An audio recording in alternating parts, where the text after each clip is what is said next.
And welcome back if you are a returning customer to the Baseball Odds Watch podcast, round 2 special, division series special, really. And I mean, we can't just go straight into it. We literally can't. There's been so much that has happened. There's a lot to recap, which I kind of don't want to focus on what did happen, but some of it was magical. Some of it was unexpected. Some of it was as expected. Of course, I'm talking about those wild card series. But we really want to look forward because today's the only day there's no playoff baseball right now. Today's kind of everyone's travel day, the universal day off. And so the new series is, the DSs, the division series are hot. We're live. I mean, it's a new bracket, right? We know that it's a newer format, but things have changed. We've got some teams that got in that maybe some people didn't see coming, but it was fun to watch. Detroit beat the Astros. Kansas City beat the Orioles. The Mets won a wild one. We're going to talk more about all these in a second. And the Padres beat the Braves. So let's start with a segment I like to call What Just Happened. Brand new segment to the show. And it's where we're kind of going to recap, but really the more exciting points that we missed. And of course, we have to start with what happened last night. Pete Alonso's not walk-off, but game-winning 3-run home run. So this series was by far the most entertaining of the 4 series that were being played in this wild card.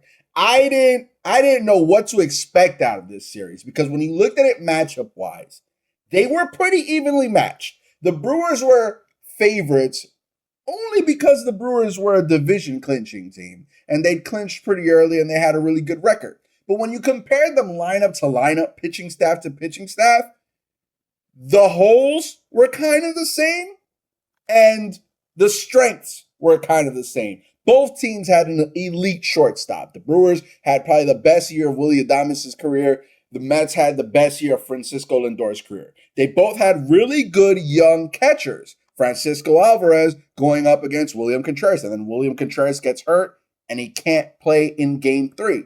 Both of them didn't really have what anyone looked at as a reliable pitching staff. We know what happened with the Brewers. They traded Corbin Burns and Brandon Woodruff was injured. So they had Freddie Peralta and then question mark. The Mets, Kodai Senga barely pitched. He pitched like an inning this year and they were riding with Jose Quintana and Sean Manaea, who had the best year of his career. And then Tyler McGill just kind of turned it up toward the end of the year. And the difference was the Brewers were consistent all regular season.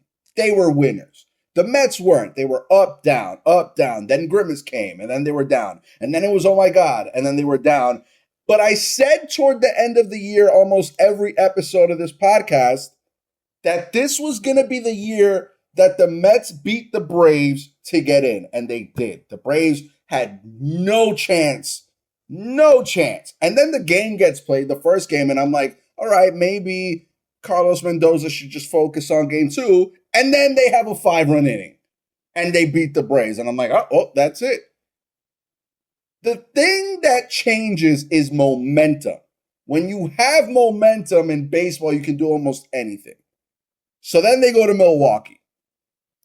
The only thing I didn't like about the Mets in Milwaukee was that moment between Jesse Winker and Willy Adames. Because Jesse Winker, I'm sorry, you had your heyday, but now you're a guy that the Mets went to in sort of an emergency. They really had things falling apart for a while, and they were like, sure, let's call up and sign Jesse Winker.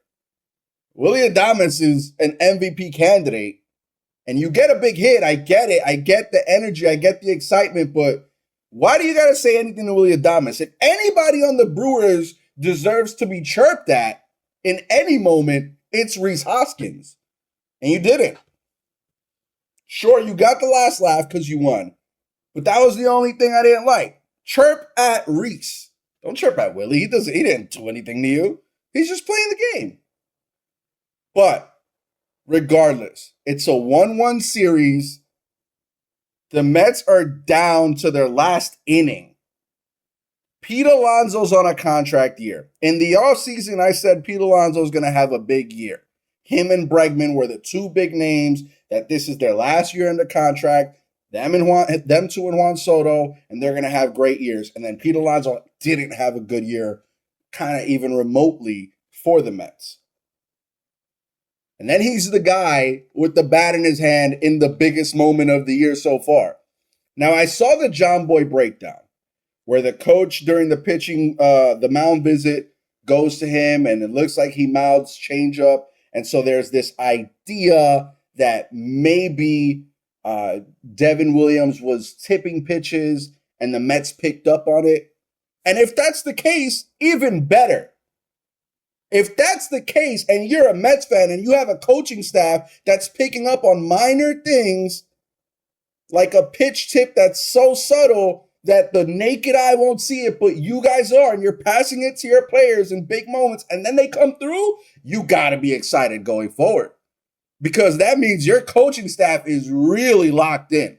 There's a lot of pitch tipping that goes on in baseball, and a lot of it does not sit well, right? A lot of it doesn't get picked up. But right there, you go and tell Pete Alonso, hey, look, it's looking like his hand is deeper in the glove on fastball. His hand is up higher in the glove on changeup. And Devin Williams is nasty, and I want to talk about Devin Williams in a second. But Pete Alonso picks it up. And then on a 3-1 count, Devin Williams gives him that fastball on the outside corner. And Pete Alonso does the thing that you're told all your life growing up in baseball, and it's don't try to pull that outside pitch. Go with the pitch. And he launches it. And he gives the Mets the lead and ultimately the win. Now, Devin Williams, that was terrible pitching. Because let's say you are tipping your pitches, right? Devin Williams is known for his disgusting screwball. And if you get beat by Alonso and you walk him, you load the bases, but you live to face another batter with the lead, and potentially you get an out at home, you get a strikeout, you get a double play, you escape, but you didn't. You never went to that pitch. Not once in that inning did he go to the screwball. He went fastball, changeup, fastball, changeup. It wasn't working. You had two men on, first and third, and one out. Why are you giving Pete Alonso a fastball? That's just my take on it. But Pete Alonso, talk about the romance of baseball, right? What does Billy Beane say? You can't be romantic. How can you not be romantic about baseball? I got to find out if he actually said that or if that's just from Moneyball. It might just be a creative decision from Moneyball. And if it is, great job, because that's a quote that has lived like forever since that movie. But how can you not be romantic about baseball? I honestly can't see Pete Alonso in anything other than a Met uniform next season or going forward. I can't. It's going to be a hard thing to see for all of baseball, especially Mets fans. I'm not one of them, but it's going to be weird to see. So I can't see Pete Alonso moving on. And then he has this one moment. Have you ever seen Pete Alonso play in a home run derby? He's the only guy that's intense the whole time. Like he really wants to win the home run derby. Doesn't even he's not even friendly with the competition. He just wants to win. He wanted that moment. He comes up in that moment and delivers in that moment and sends you guys to the next round. I couldn't be happier for my Met fan friends because this has got to be the most excited you've ever been for a Mets team. Sure, you've had other teams that were great, right? When you went to the World Series and you guys were riding the wheels off of Daniel Murphy, but they didn't have a moment like this one. This is probably the biggest Mets moment in our lifetime. And it came through for Pete Alonso. Couldn't have happened to a player that deserved it more. Now, speaking of deserving things, and since we're on the topic and we're talking to Mets fan, and I got a few of them on the Instagram Live, I'm going to say it. I'm going to piss you guys off here, but I'm right. I love Francisco Lindor. I do. I think he's had an amazing season. I think he's your fearless leader in that dugout. I think he's been the best player on your team by far, and he's one of the best players in baseball this year. But let's be honest here. A 50-50 season has never happened. And I get it. We don't want to just hype up Shohei Ohtani over and over again.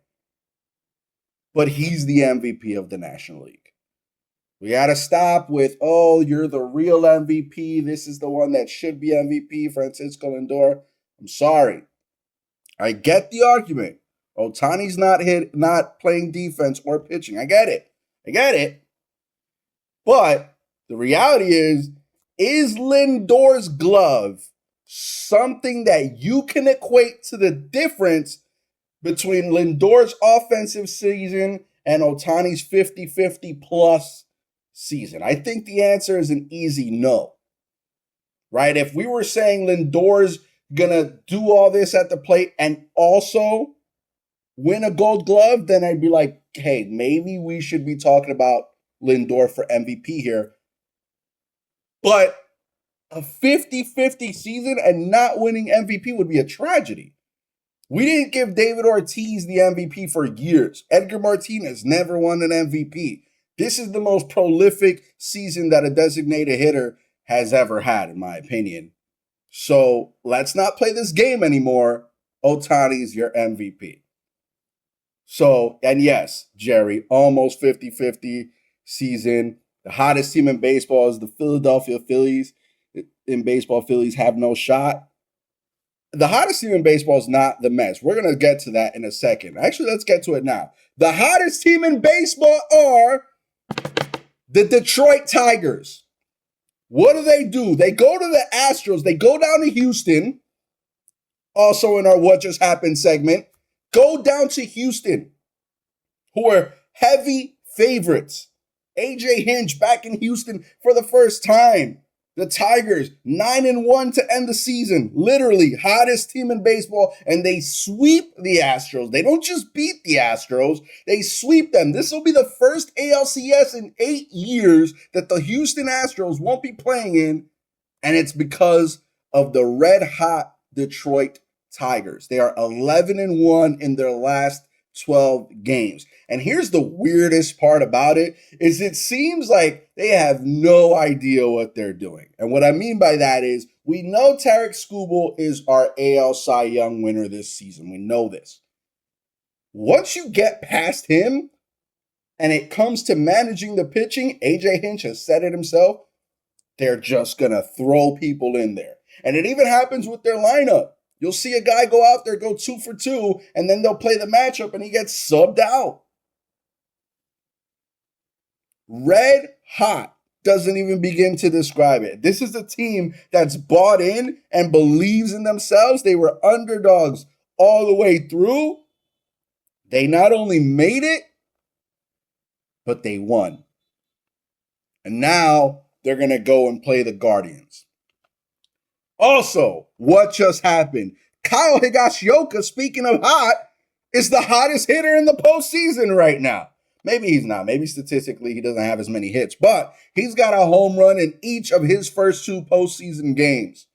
The guy the Yankees gave up on because they had Jose Trevino, and now look how that's gone for them. And we'll talk about the Yankees later.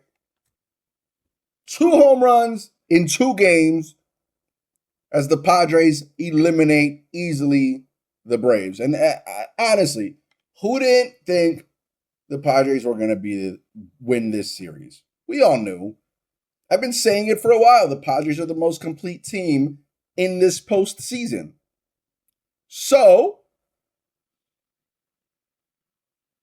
an sort of easy win for the Padres. But again, big surprise there. It's Kyle Higashioka, their 9-hitter. Home runs in back-to-back games. The guy looks unstoppable right now at the plate. And Manny Machado's hitting as well. That team is scary. I've been talking about them a lot. But we'll talk about them some more in a second. And lastly, in what just happened, right? Well, before we get to that, we had another wild card series as well. Not really what just happened, but it happened. It was the Royals beat the Orioles, and that's hard to say 5 times fast. So anyway, we'll move on now to the World Series odds. And for the first time all year, the favorites to win the World Series are not the Los Angeles Dodgers. The favorites to win the World Series, according to FanDuel, at plus 290, are the New York Yankees.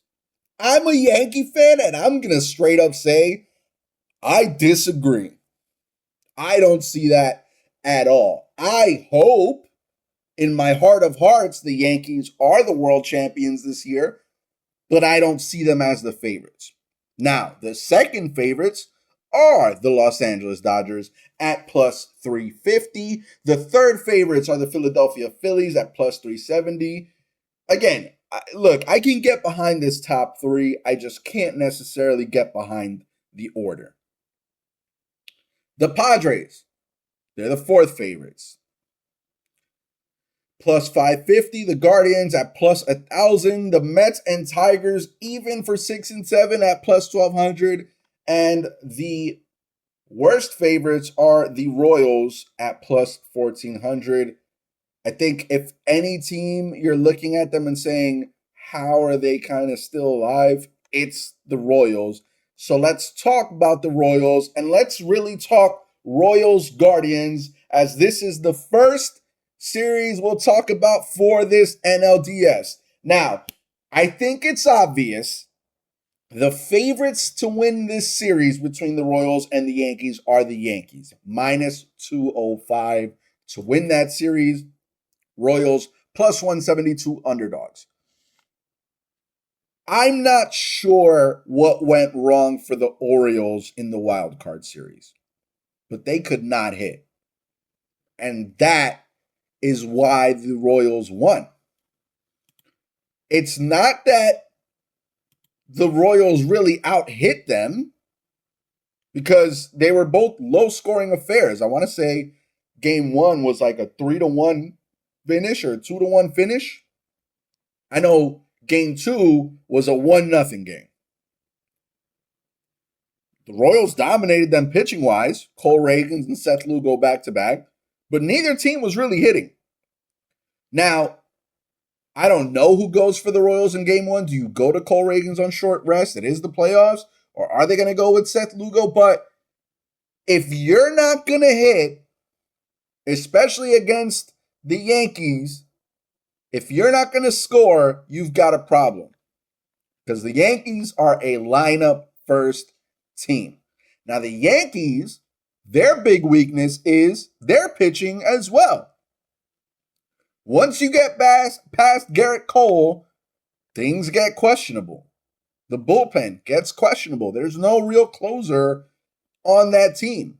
The Royals have a really good closer, Lucas Erceg. The Yankees, I don't know if Aaron Boone's plan is to go to Clay Holmes with the lead in the 9th, or if he's going to go to Luke Weaver or to somebody else.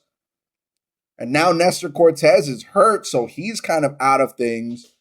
So your 2 is going to be essentially Mr. Rodon, who's very inconsistent. And then you've got Stroman behind him. Are you going to bump Clark Schmidt back to the bullpen, or what's the plan? But the other thing is, and this is where, if you're going to give the Royals an edge, this is where you give it to them. The Yankees do a terrible job of, as they would say in football, controlling the run game. And what I mean by that is they give up a lot of stolen bases. You don't have much of an arm behind the plate, no matter who you go to, whether it's Austin Wells or it's Jose Trevino. And the better bat is Austin Wells, so I'm pretty sure it's going to be Austin Wells, especially if it's righties pitching, right? But if you got to face Cole Ragans, are you going to throw Jose Trevino behind the plate if you're Aaron Boone? Do you trust him enough at this point over Austin Wells, even though it's a lefty-lefty matchup? Because you're going to have to give up stolen bases. You're not going to slow down Michael Garcia or Bobby Witt Jr. So where do you go? And we've seen many games with the Yankees where they're heavily relying on the bats of Juan Soto and Aaron Judge. And then beyond that, really no one's hitting.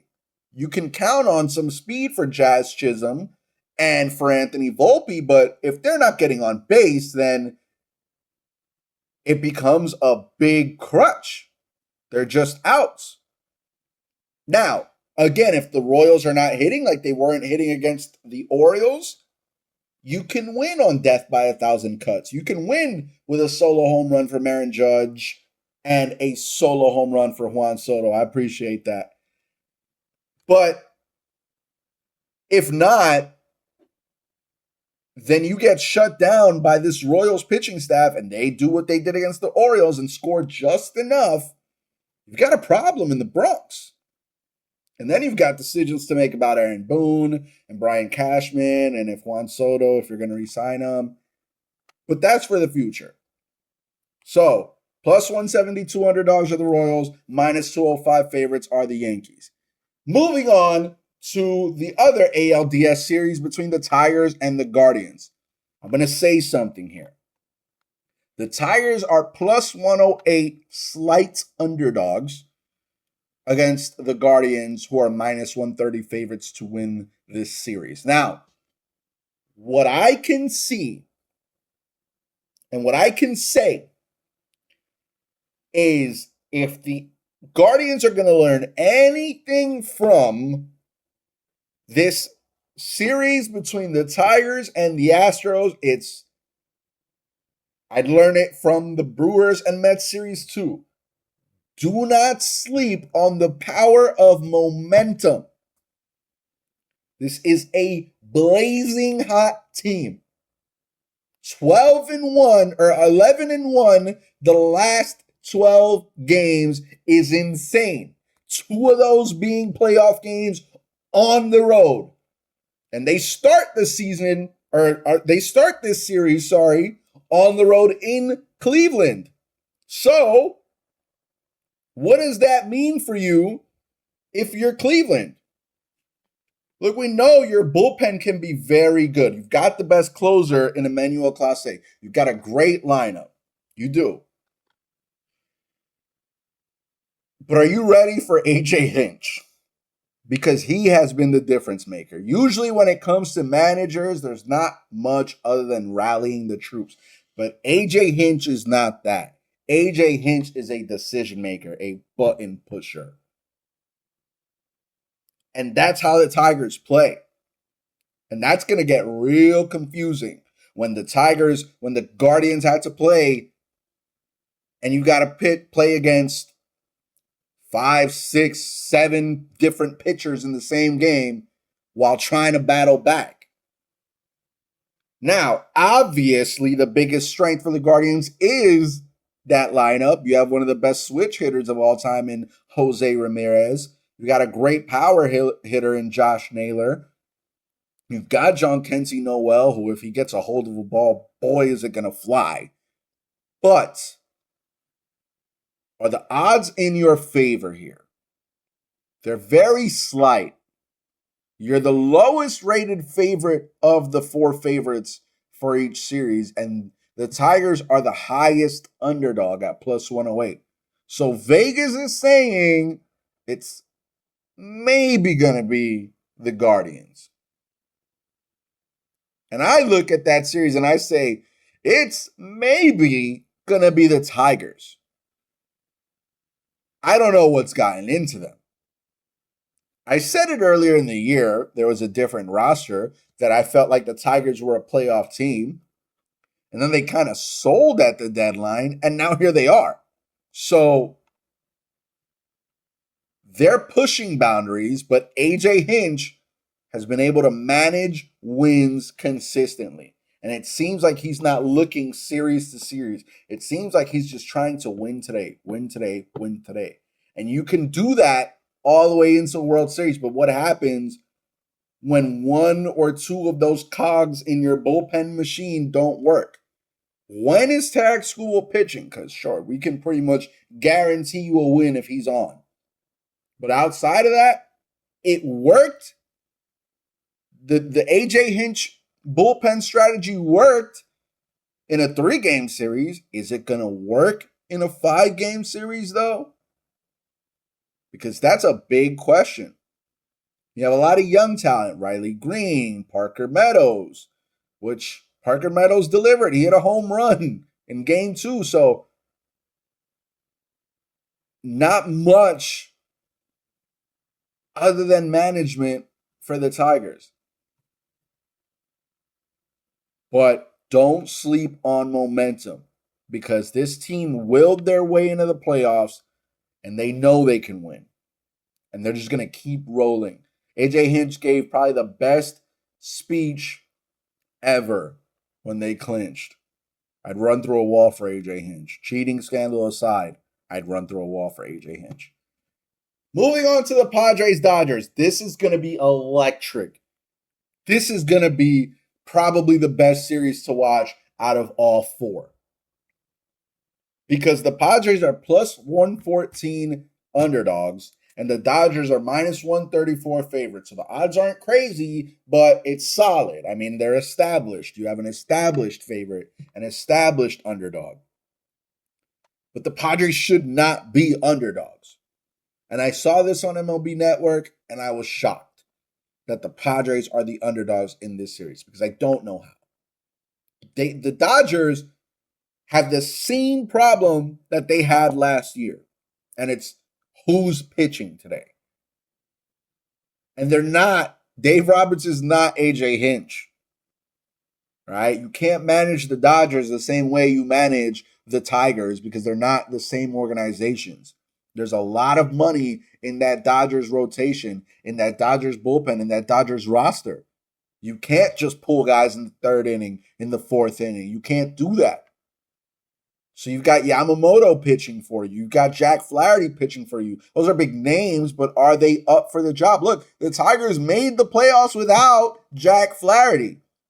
And that's going to be your go-to if you're Dave Roberts. Now, the lineup is the lineup. Let's be real here. That offense is potent. Very potent. Because you've got to get through Shohei Ohtani. You've got to get through Mookie Betts. You've got to get through Freddie Freeman. And you've got to face Teoscar. And when you look at their bench is strong too. You've got Chris Taylor, Kike Hernandez, guys who've done it. But the Padres, again, don't sleep on momentum. This looks like a team that's ready for the moment and wants the moment. Luis Arraez, he can't make it out. Kyle Higashioka, 2 home runs. We said it in 2 games this postseason. This is a guy with a chip on his shoulder. The Yankees traded him away.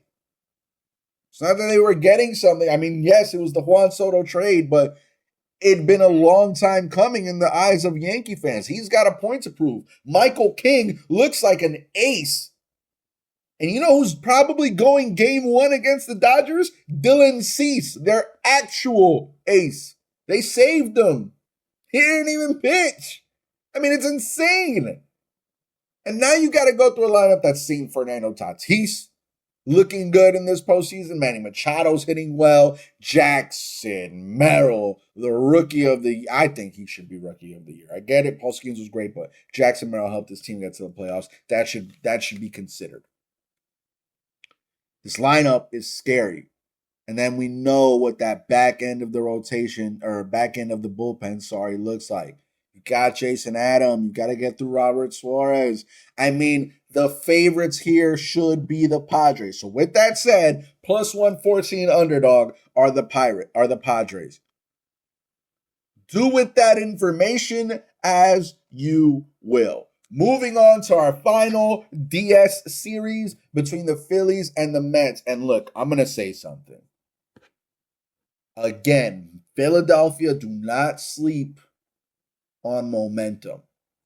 You didn't look great coming into that end of the season. Ranger Suarez didn't look great the last half of the season. Aaron Nola did not look great the last half of the season. Zach Wheeler, he's been great, But he hasn't been as good as he was earlier in the season. So pay attention to what's going on here and understand that, yes, the Phillies are favorites at minus 188. The Mets plus 158 underdogs in this series. But the Mets are just coming into this after what they did yesterday, after what they did to the Braves. They're riding a huge high. And they might mow you down if you're the Phillies. Let's be honest here. Someone said in the comments, the Mets are the hottest team in baseball. I disagree. I think it's the Tigers, but definitely second hottest are the New York Mets. Are the grimmest Mets, the oh my God Mets. And when Pitbull shows up to that stadium and you got to play a game in Citi Field and win, that's going to be a problem. So if the Phillies don't win game 1 or game 2, if they go to New York down 2 games, if the Mets can pull it off and win the first 2, the Mets are winning that series. There's no way the Phillies win at Citi Field. There is no way. There is no way.